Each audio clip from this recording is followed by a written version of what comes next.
Hello dears, good morning. It's me, Miss Lincy, your English teacher. Nice to meet you again. Okay, now, welcome to the world of English. So, before we begin, let's ask the blessings from God, the Almighty, so that let His Holy Spirit enlighten us, help us, and guide us through. Dear children, today, we are going to study a new poem, The Kite, penned on by Harry Behn. Now, let me introduce you to the poet.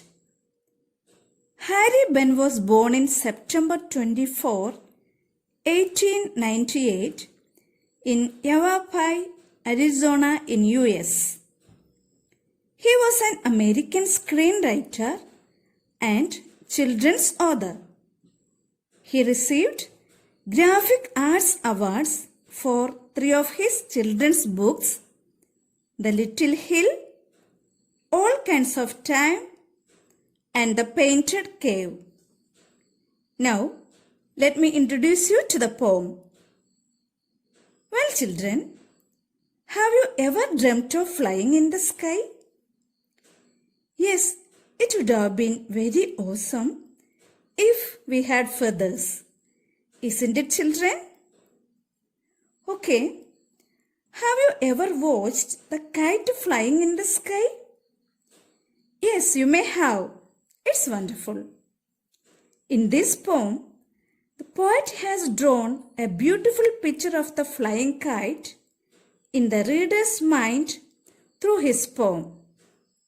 So, without further any delay, let's move on to the poem. I will read the first 4 lines for you. The Kite by Harry Behn. How bright on the blue is a kite when it's new. With a dive and a dip, it snaps its tail. Before moving to the detailed explanation, we will discuss the unfamiliar words in the stanza. So here, dive and a dip means to go into water with a force and softness together. Snaps means a cracking sound. Blue, it's a color, but here it is used for the clear sky without clouds. Now, I will give you the detailed explanation of the lines. Here, the poet says that a kite looks bright and beautiful on a clear sky when it flies for the first time. It moves with softness and force together. At the same time, its fly makes its tail to create a cracking sound in the air. So, basically in the first 4 lines, he says that he admires the movement of a kite which is so vibrant, so beautiful and so soft. And it looks good in a blue clear sky. Children, we will move on to the next 7 lines. Let me read it for you.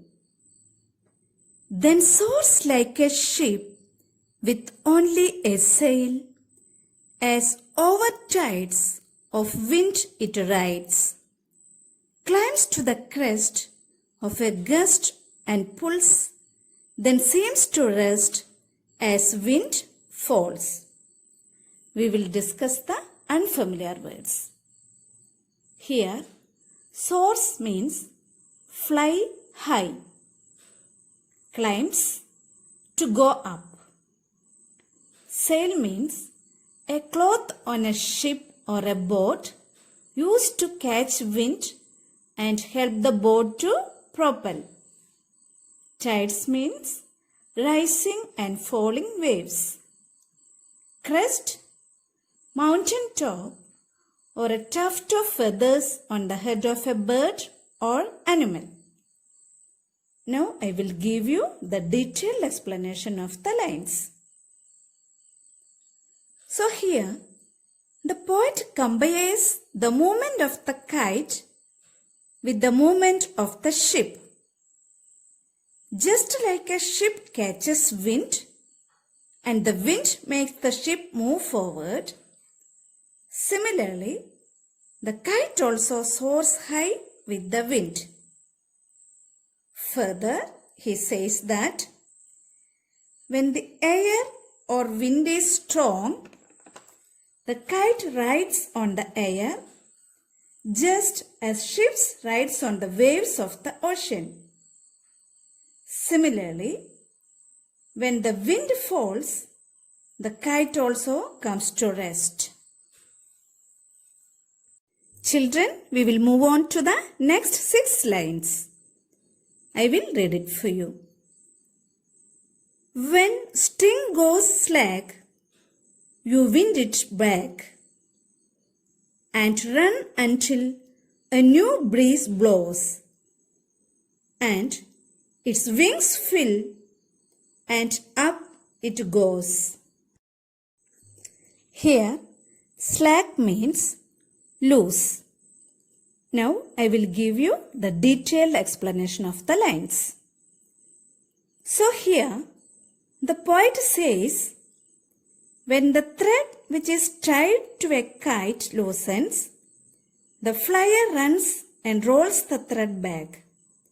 So, the flyer then waits till a new breeze blows, and again it fills its wings with air and make it fly once again.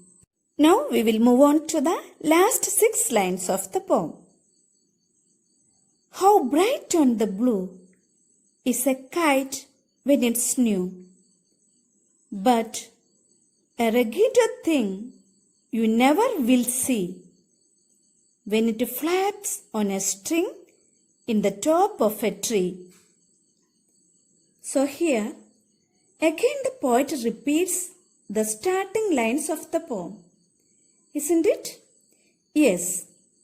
But the difference is that in the earlier lines, the poet talks about the beauty and the movement of the kite. But here in the last lines, we find that the poet mentions the state of a kite when it gets stuck on a tree top and gets raggeder, which means it gets torn or tattered and is worn out, giving it a look which is not liked by anyone. So, the look of the kite that was praised in the earlier stanza is all changed as the poem progresses. Children, once more we will discuss the main points. So, at first, the poet praises the beauty and the movement of the kite. Secondly, he compares the kite with the movement of a ship. Thirdly, he gives us an image of a boy who flies a kite. He rolls the thread when it gets loosened and he waits for the next breeze so that the kite can fly high.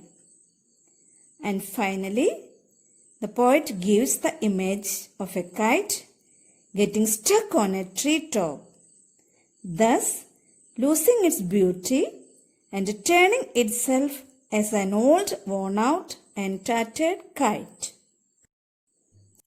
Children, hope you could follow me. So now it's time to wind up the session today. I request all of you to like and subscribe my channel.